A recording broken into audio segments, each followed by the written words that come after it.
Games are abstraction machines. Nothing in them is real, and that's why exactly they are fun. You know what? Us gamers, we like things fake. We like them a little bit simpler and cleaner than real life. When you shoot a zombie, you just want the juicy hit feeling. You don't want sore shoulders, ringing ears, or the bad smell. And ropes are the same. You want fake ropes. I spent my last weeks developing a rope, and it taught me a lot about game design. I wanted to make a video about ropes and rope mechanics in games for a while now. I already knew that they are quite complicated to develop, but I like myself a good challenge. Yeah, you can call me a nerd. This is a whole new level of nerd. You're right, but do it in the comments, okay? We are making a game in which ropes play a core role. I will show you at the end of the video what I developed for it. So naturally, I've been thinking quite a lot about the ropes recently. And I came to the conclusion that the rope itself doesn't really matter. A rope on its own is never the point of any game. At least I don't know any game where you just play with a rope without any other objectives or anything else going on. What the players really care is the objective in the game, or just having fun in a sandbox. A rope is just the tool. The main thing we care is what the rope does, how it serves its purpose and its fun factor. You climb on it, you tie things with it, or you swing on it, so the function and having fun matters. I believe this is true for any game mechanic. Sometimes the developers might get stuck on what they are developing, and why they are developing it might elude them. It is really important to understand what the tool or the mechanic will be used for and what makes it fun, so the development efforts can be focused based on this criteria. In this video we will examine this concept using the ropes as a subject example.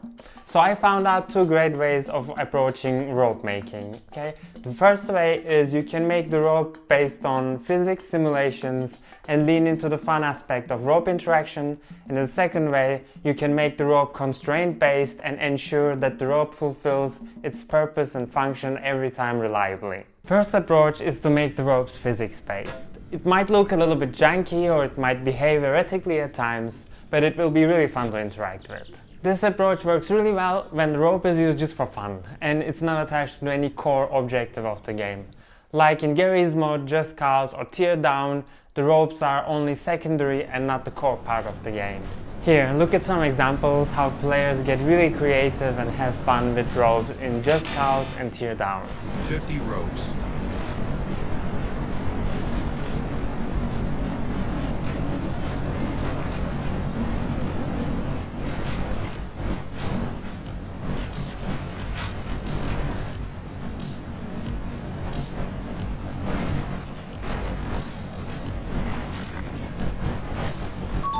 Let's stick some jets on the asses of these horses. Okay. You, sir, you look like you like a good time. You meant to be liberating these people. Yeah, liberated from their boring lives. Yeah, swing around that. Alright, let's get this thing moving. Here we go. Oh, he look, hey, to be fair, he actually looks... That one guy looks pretty okay with the situation. Or alternatively, you can make a physics-based game where dying and failure is fun and core part of the game, like Human Fall Flat. In some Human Fall Flat levels, you have to use a rope to traverse. It's not super easy to use, it's a little bit janky, it misbehaves at times, but since dying and failure is part of the fun, it only enhances it. Oh my god, we're like running into rocks and shit. You gotta go. Yeah, you got... No, you didn't go through momentum time! Oh no! That was terrible. John, do not let go. I would never. Oh, we switched hands! Yeah! Yeah, dude! I made it! Second approach is to make the rope constraint based. With this method, the rope will behave in a predetermined way. Using this method, you can make the rope look more realistic and ensure it functions reliably every time. But of course, it introduces a lot of limitations the way the players interact with it. The best examples here are, of course, the Spider-Man, the OG grappling hooker. It actually sounds a little bit strange when I say it like that. You know, the webs behave really well, but you are quite limited with what you can do with them. It won't wrap around the buildings or it won't move the other objects on their way. Or the other great example is Sekiro Shadows Die Twice, my beloved.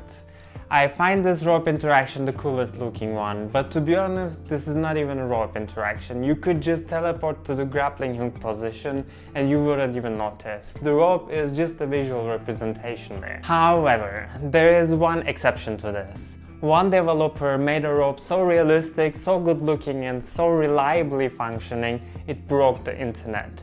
He basically took the best things out of both approaches and combined them in a very clever way. His name is Jaroslav Sinecki. He's working for Naughty Dog and he is the one who developed the famous ropes in Uncharted and The Last of Us. He has a great GDC talk you can find online, I would highly recommend. But in essence, his approach was to make two ropes instead of one. One physics-based rope that is the visual part and one constraint-based rope that is hidden but dictates the gameplay. So what the player sees is a smooth representation of something rigid working behind. I would highly recommend again watching his talk to understand a little bit more in detail. So this rope is very versatile. It looks really good and realistic and it also behaves really reliably. It will go into physics interactions, wrap around things and interact with the objects on its way. Look at this clip from The Last of Us 2, it's a masterpiece. This is a very clever way of combining the strengths of multiple approaches. When clever designers and game developers get together and if they have the resources available, then they can create really outstanding work. However, be aware that even this rope has its own limitations. In Last of Us 2, one end of the rope is always attached to something, for example. Because it doesn't make sense to develop something without any limitations, the development can easily go out of hand. As I said earlier, the rope itself doesn't really matter. What matters is developing tools and mechanics that will serve its purpose reliably and provide fun for the player. So in that regard, the limitations doesn't prevent greatness. Okay, so we are just a two-people team and this is going to be our first game developed for Steam. So I have nowhere near the technical knowledge, resources or the capabilities to develop such a great rope as Jaroslav did. So I had to be smart about this. Luckily, I had a very good inspiration that I could look up to. I played this great small game called Idols of Ash. I highly recommend. So the core mechanic of this game is descending down into a pit using a grappling hook and a rope. And they did a great job with the rope mechanic, and they're also using Godot. Our game concept is similar to Idols of Ash. You climb down and up into a giant pit.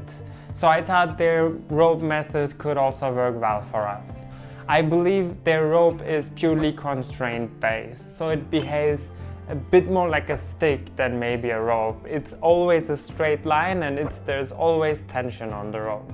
It linearly ties 2 points together, the hook part of the grappling hook and the player. And these two objects are constrained by the length of the rope. The hook shoots linearly, falls down once and then comes to a stop at the limit of the rope length. And the player, on the other hand, can go into the swinging pendulum motion if the hook part is attached to a surface. This was a very good inspiration for the grappling hook, so I tried to also make something similar. Our player is a character body that can move and slide on the surfaces, but also similarly our grappling hook is also a character body that can move and slide on the surfaces, and both the player and the grappling hook can do the pendulum motion. So it gives a little bit more of a dynamic and realistic hooking mechanic. The rope itself just sets a path and anchoring points between these two objects, but the movement itself is dictated by the objects themselves.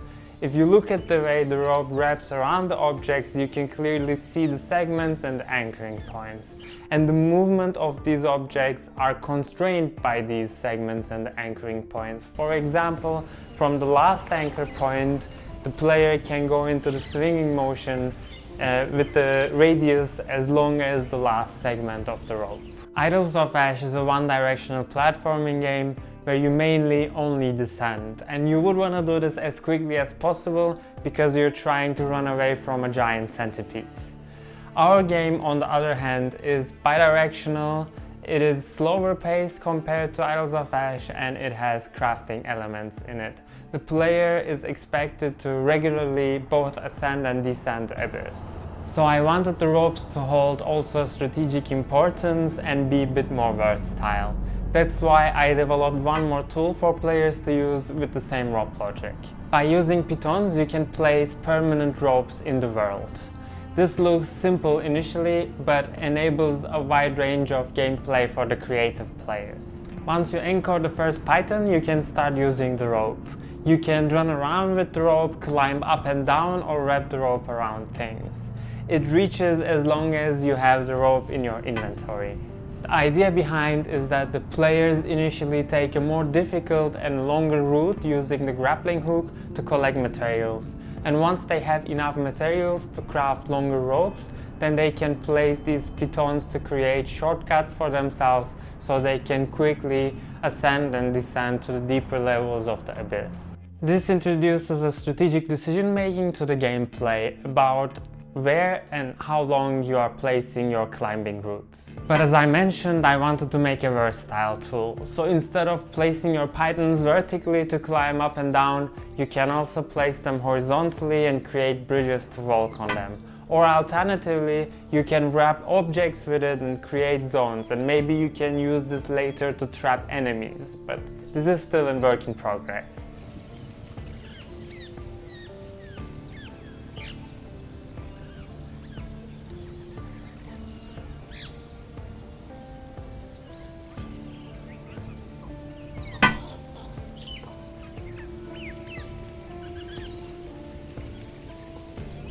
The best way to develop tools and gameplay mechanics is to determine their purpose and fun factor ahead of the time, and use these as the cornerstones. This is what developing a rope taught me about game design. A rope can serve many purposes, but what you need to do is to pick the right purpose that would fit into your game and make sure you nail it. Then consider what additional things you might get out of it to build a versatile tool for your players. Of course, this is easier said than done. I had so many funny and frustrating bugs and mistakes during the development. I went crazy at times building a rope in the last weeks, and I spent a lot of effort making this video. So if you watched this far, please consider subscribing and comment your thoughts. Your support is what motivates me the most for making these videos. Please let me know what you think, like and subscribe. Thank you so much for watching, and see you in the next video. Bye bye!